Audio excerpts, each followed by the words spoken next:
नमस्कार प्यारे साथियों, बलरामपुर के इस प्लेटफॉर्म TCY अभिनव में आपका हार्दिक स्वागत और अभिनंदन है। आज हम आप सभी के लिए भौतिक विज्ञान से एक महत्वपूर्ण डेरिवेशन के लेकर के आए हैं जो आपको निश्चित ही पेपर में मिलने वाला है। चलिए बच्चों, ध्यान दीजिएगा और इसको सॉल्व करने का प्रयास करते हैं।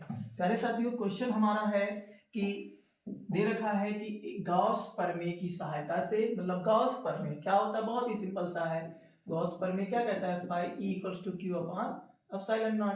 तो गॉस प्रमेय की सहायता से एक समान आवेशित पतले गोलीय कोष के हमको कहाँ निकालना है प्यारे बच्चों, कोष के बाहर निकालना है। कोष यानी खोखला गोला लेना है और उसके बाहर हमको क्या निकालना है, किसी बिंदु पर विद्युत क्षेत्र की तीव्रता निकालनी है। प्यारे साथियों, इस वीडियो में हम इसके बारे में डीपली नॉलेज करेंगे। हमने क्या किया, सबसे पहले ध्यान दीजिए, माना क्या, एक स्मॉल r त्रिज्या का, ये कैपिटल R त्रिज्या है, ये जो गोला लिया, और एक स्मॉल r त्रिज्या का, मतलब ये जो बाहर एक कल्पना किया है, एक गॉसियन पृष्ठ की कल्पना की है। गॉसियन पृष्ठ क्या होता है प्यारे बच्चों, सबसे पहले इस बात का विशेष ध्यान दीजिए। गॉसियन पृष्ठ ऐसा पृष्ठ जिसपे गॉस का नियम लागू हो। बहुत ही सिंपल सी बात, ऐसा पृष्ठ जिस पर गॉस का नियम लागू होता है उसे हम गॉसियन पृष्ठ या गॉसियन सरफेस के नाम से जानते हैं। इसको नोट कर लीजिएगा, एक नंबर में क्वेश्चन भी पूछ सकता है कि गॉसियन पृष्ठ किसे कहते हैं।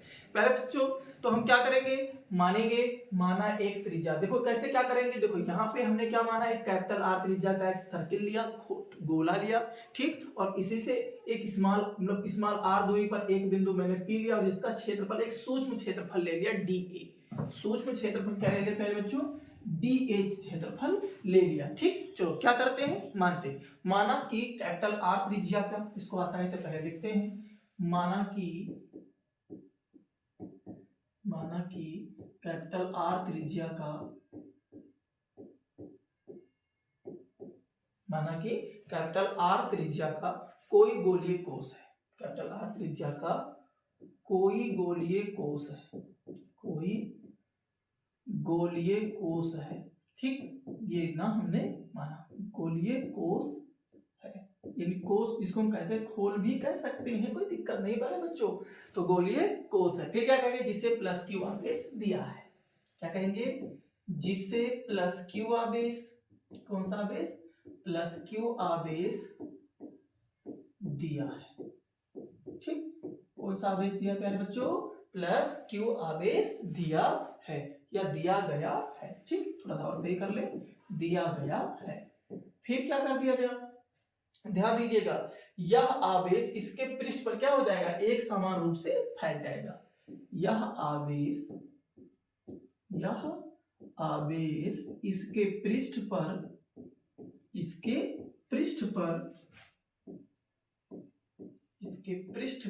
एक समान रूप से फैल जाएगा।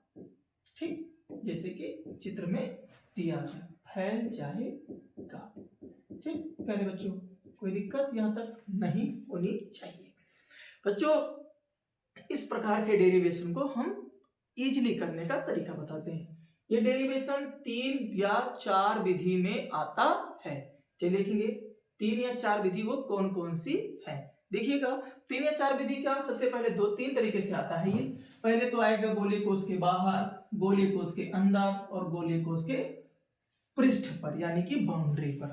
3 जगह पे इसको पूछता है, गोलीय कोष के बाहर, गोलीय कोष के अंदर और गोलीय कोष के पृष्ठ पर। लेकिन इसमें हमको केवल और केवल पूछा है बच्चों गोलीय कोष के बाहर। तो गोलीय कोष के बाहर पूछा है तो हम करते हैं, चलिए वाह्य बिंदु पर। कहां पे करते हैं बच्चों, पहला हम कहां पे करेंगे, वाह्य बिंदु, जिसको हम बाहर कहते हैं, वाह्य बिंदु पर। ठीक, वाह्य बिंदु पर। ठीक, चलो वाह्य बिंदु पर करते हैं। तो प्यारे बच्चों, वाह्य बिंदु पर कैसे क्या करते हैं, देखिएगा। माना कि कोई गोलीय कोष से बाहर है ना, माना क्या मानते हैं, माना कि गोलीय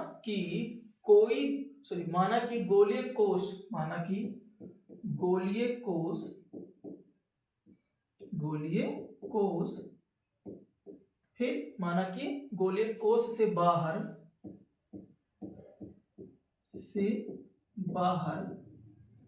है ना, गोलीय कोश से बाहर केंद्र से, गोलीय कोश से बाहर केंद्र से स्मॉल आर, ये दिख रहा है ना स्मॉल आर, स्मॉल आर दूरी, स्मॉल आर दूरी पर, स्मॉल आर दूरी पर कोई, स्मॉल आर दूरी पर कोई बिंदु P, कोई बिंदु P जहां विद्युत क्षेत्र की तीव्रता, कोई बिंदु P है जहां विद्युत क्षेत्र की तीव्रता, जहां विद्युत क्षेत्र की तीव्रता, जहां विद्युत क्षेत्र की तीव्रता ज्ञात करनी है। ठीक, ये पूरा हमारा लैंग्वेज हो गया, ज्ञात करनी है। ठीक प्यारे बच्चों, यहां तक किसी को कोई प्रॉब्लम नहीं होनी चाहिए, इतना हम लोगों ने मान लिया। ठीक, और फिर क्या मान लेंगे, इसी में देखिएगा बिंदु P, इसमें कुछ एंगल का जरूरत होता है, उसको ध्यान दीजिएगा। बिंदु P और DA है ना, बिंदु P और बिंदु P पर क्या है बच्चों, वेक्टर E, वेक्टर E जो विद्युत क्षेत्र सदिश होता है। क्या होता है प्यारे बच्चों, विद्युत क्षेत्र सदिश। बिंदु P पर विद्युत क्षेत्र यानी वेक्टर E तथा वेक्टर DA जो हमने सूक्ष्म क्षेत्रफल माना था बच्चों, क्षेत्रफल भी क्या होता है, सदिश होता है। क्षेत्रफल भी क्या होता है बच्चों, सदिश होता है। तो बिंदु P पर वेक्टर E तथा DA क्या कर दिए है ना, उनके बीच का कोण के, यहाँ पे देखो ये जो है, यहाँ पे ये DA है और यहाँ पे मान लेते हैं हम E मान लेते हैं, और इनके बीच का कोण क्या है, थीटा है ना। तो E के बीच का कोण, या इसको सीधे सीधे कर देते हैं, सीधा करेंगे तो 0 रहेगा, तो इजीली हो जाएगा। इसको बिंदु P और यहाँ पे ये हो गया E, ठीक, ये हो गया E। तो DAE और DA के बीच कोण, बीच कोण कितना है प्यारे बच्चों, 0 डिग्री। कितना है, 0 डिग्री है। तो जब 0 डिग्री है तो भाई आगे देखते हैं क्या होता है, चलिए आगे देखते हैं। 0 डिग्री है तो इसलिए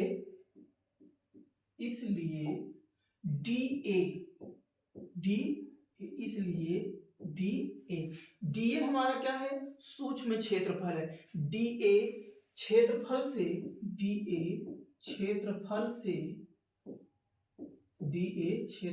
से गुजरने वाला, DA क्षेत्रफल से गुजरने वाला वैद्युत फ्लक्स, गुजरने वाला वैद्युत फ्लक्स। अब वैद्युत फ्लक्स जो है क्षेत्रफल से गुजरता है, तब उसका डेरिवेशन, उसका सूत्र क्या होता है प्यारे बच्चों, क्या होता है, डी फाई, क्योंकि सूक्ष्म क्षेत्रफल है तो फ्लक्स भी सूक्ष्म होगा। तो डी फाई ई बराबर क्या होगा प्यारे बच्चों, ये होगा वेक्टर ई और डॉट वेक्टर डी ए, दोनों का डॉट प्रोडक्ट लोगे तो D phi E equals to क्या आ जाएगा, vector E D A cos theta. तो यहाँ पे कॉस क्या है बच्चों, 0 है। क्या है प्यारे बच्चों, 0 है। ठीक, तो यहाँ पे चूंकि कॉस 0 है तो यहाँ से D phi E equals to क्या हो जाएगा, ई और डी ए, क्या हो जाएगा, ई और डी ए। यहाँ पे चूंकि cos 0 की वैल्यू कितनी होती है प्यारे साथियों, 1 होता है। कितना होता है, 1। तो यहाँ पे क्या मिल गया, ई डी ए मिल गया। क्या मिल गया बच्चों, ई डी ए। इसको इक्वेशन नंबर कौन सा मान लो, 1 मान लो। कौन सा इक्वेशन मान लिया, 1 मान लिया।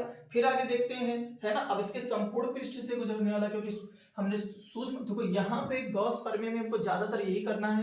पहले हम क्या करेंगे, एक छोटे से क्षेत्रफल पे मानेंगे, उसके बाद में उसका इंटीग्रेशन करके पूरे संपूर्ण क्षेत्रफल पे मान लेंगे, वही हमारा फाइनल रिजल्ट हो जाएगा। तो हमने क्या किया, एक छोटे से क्षेत्रफल पे निकाला था डीए पे, अब क्या करेंगे संपूर्ण क्षेत्रफल पे। इसलिए संपूर्ण पृष्ठ से गुजरने वाला, संपूर्ण पृष्ठ से गुजरने वाला, संपूर्ण पृष्ठ से गुजरने वाला। अब संपूर्ण पृष्ठ से जो गुजरने वाला वैद्युत फ्लक्स क्या होगा, वैद्युत फ्लक्स। तो संपूर्ण पृष्ठ से गुजरने वाला वैद्युत फ्लक्स देखिएगा क्या हो जाएगा बच्चों, सरफेस इंटीग्रेशन, फिर D phi E equals to surface integration E D A. क्या हो जाएगा, सरफेस इंटीग्रेशन डी। तो यहां से क्या आ जाएगा, surface integration D phi E equals to, यहाँ पे क्या आ जाएगा बच्चों, ये ई बाहर हो जाएगा और सरफेस इंटीग्रेशन डी ए। तो सरफेस इंटीग्रेशन डी ए जो है गोला, और गोले का जो सरफेस होता है प्यारे बच्चों, संपूर्ण पृष्ठ, वो कितना होता है 4 पाई आर स्क्वायर। कितना होता है प्यारे बच्चों, 4 पाई आर स्क्वायर। तो यहाँ पे क्या आ जाएगा, E into 4 pi R square. क्या आ गया प्यारे बच्चों, 4 पाई आर स्क्वायर। बहुत ही इजी है, क्यों, क्योंकि यहाँ पे गोला है और गोले का जो संपूर्ण पृष्ठ होता है क्या होता है 4 पाई आर स्क्वायर। ठीक, यहाँ पे लिख सकते हो, चूंकि surface integral D A equals to कितना 4 पाई आर स्क्वायर। ठीक, चलो और आगे देखते हैं। इतनी बात समझ में आ गई। इसको इक्वेशन नंबर कौन सा मान लो, 2 मान लो, इक्वेशन नंबर 2 मान लो। लेकिन आगे देखते हैं, यहां तक कोई दिक्कत तो किसी को पड़ा नहीं। हम इसका इंटीग्रेशन करेंगे तो यहाँ पे क्या बच जाएगा प्यारे साथियों, फाई ई हो जाएगा। क्या हो जाएगा, फाई ई। तो फाई ई यहाँ पे मिलेगा, परंतु गॉस, यहाँ पे देखो, अब गॉस के प्रमेय से, किसके प्रमेय से, क्योंकि हमको यही प्रमेय लगा के बराबर बनाना है। अब गॉस के प्रमेय से, गॉस के प्रमेय से, तो जब गॉस का प्रमेय लगाएंगे प्यारे साथियों, तो गॉस का प्रमेय फाई ई बराबर होता है Q अपान एप्सिलॉन नॉट। इसको इक्वेशन नंबर कौन सा मान लो प्यारे साथियों, 3। अब आप देखोगे समीकरण, ये भी देखो, ये भी फाई ई के बराबर है और वो भी फाई ई के बराबर है, इसलिए समीकरण 2 व 3 से, 2 व 3 से, तो यहाँ पे क्या मिल जाएगा हमको बच्चों, यहाँ पे मिल जाएगा Q बटे एप्सिलॉन नॉट बराबर क्या मिल जाएगा प्यारे बच्चों, E into 4 pi R square. क्या मिल जाएगा, 4 पाई आर स्क्वायर। यहां से E बराबर अगर निकालेंगे तो ये हो जाएगा Q बटा, या इस तरह से कर दीजिए, 1 बटा 4 pi epsilon not into Q बटा आर स्क्वायर। ठीक, ठीक, समझ में आ गया होगा पूरा पूरा, 4 पाई एप्सिलॉन नॉट Q बटा आर स्क्वायर। ये हमारा क्या हो जाएगा प्यारे बच्चों, विद्युत क्षेत्र की तीव्रता हो जाएगी सिंपलेस्ट फॉर्म में।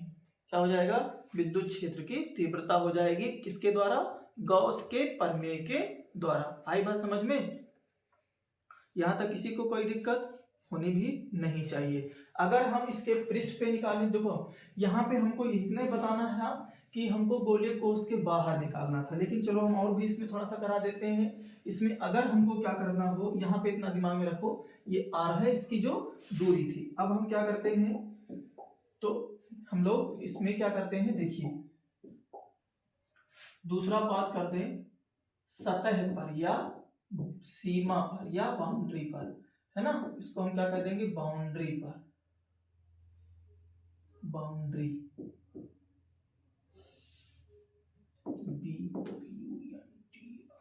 बाउंड्री, बाउंड्री पे, ठीक है। तो बाउंड्री पे जो होगा, तो ये जो आर था ये किसके बराबर हो जाएगा प्यारे साथियों, कैपिटल आर के बराबर हो जाएगा, क्योंकि यहाँ पे क्या दे रखा था, हमने क्या माना था, ये देखो इसकी दूरी आर, बाउंड्री दूरी क्या थी, कैपिटल आर थी, तो हम लोग क्या मान लेंगे, कैपिटल आर मान लेंगे। तो यहाँ से हमको क्या मिल जाएगा, यहाँ से हमको क्या मिल जाएगा बच्चों, तो ये मिल जाएगा E बराबर 1 बटा 4 पाई एप्सिलॉन नॉट और into Q upon capital R का स्क्वायर। ठीक, ये कहाँ पे मिल जाएगा हमको, सतह पर, यानी कि उसके बाउंड्री पर। अब हम क्या निकालेंगे, आंतरिक बिंदु पर। कहाँ निकालेंगे प्यारे बच्चों, आंतरिक बिंदु पर। लेकिन जब आंतरिक बिंदु पर निकालेंगे, तीसरी पॉइंट है, कोष के अंदर, गोलीय कोष के अंदर,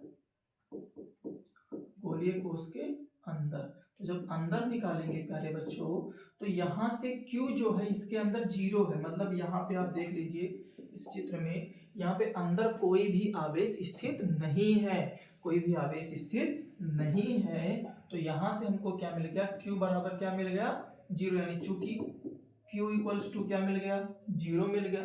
जब Q 0 के बराबर है, तो यहाँ से हमको क्या मिल जाएगा, फाई E इक्वल्स टू क्या मिला, अभी आपने चेक कर दिया, क्या निकला, E इंटू, देखो एक तो आ गया E into 4 pi R square. शुरुआत करते हैं, ठीक है, इसको इक्वेशन 1 कर दो, फिर क्या करते हैं, और गॉस के प्रमेय से, किसके प्रमेय से, गॉस के प्रमेय से। तो जब गॉस के प्रमेय लगाएंगे, गॉस के प्रमेय से इसको लगाएंगे तो फाई ई इक्वल्स टू क्या होता है बच्चों, बराबर क्यू अपान एप्सिलॉन नॉट। यहाँ पे क्यू 0 है, 0 बटा एप्सिलॉन नॉट। यहाँ से फाई ई कितना मिल गया हमको, है क्या मिल गया बच्चों हम लोगों को, यहाँ से क्या मिल गया, फाई ई बराबर हमको मिल गया 0। किसके प्रमेय से, गॉस के प्रमेय से। तो गॉस के प्रमेय से क्या मिल गया, फाई ई बराबर 0 मिल गया। तो इसको इक्वेशन नंबर कौन सा, 2 बताओ। फिर क्या कर दोगे, समीकरण 1 व 2 से, समीकरण 1 व 2 से। अब समीकरण 1 व 2 से जब हम निकालेंगे तो क्या मिल जाएगा हमको बच्चों, यहाँ से मिल जाएगा, ये देखो ई बराबर E into 4 pi epsilon not 4 pi R square, 4 pi R square बराबर 0। इसका मतलब ई बराबर भी 0। यहाँ से हमको क्या सीख मिला बच्चों, कि गोलीय कोश के जो केंद्र पर होगा वो वहां पर विद्युत क्षेत्र की तीव्रता 0 होगी, और बाउंड्री पर जो होगा वो क्या होगा, 1/4 पाई एप्सिलॉन नॉट पी बटे 1/4 pi epsilon not Q upon R square.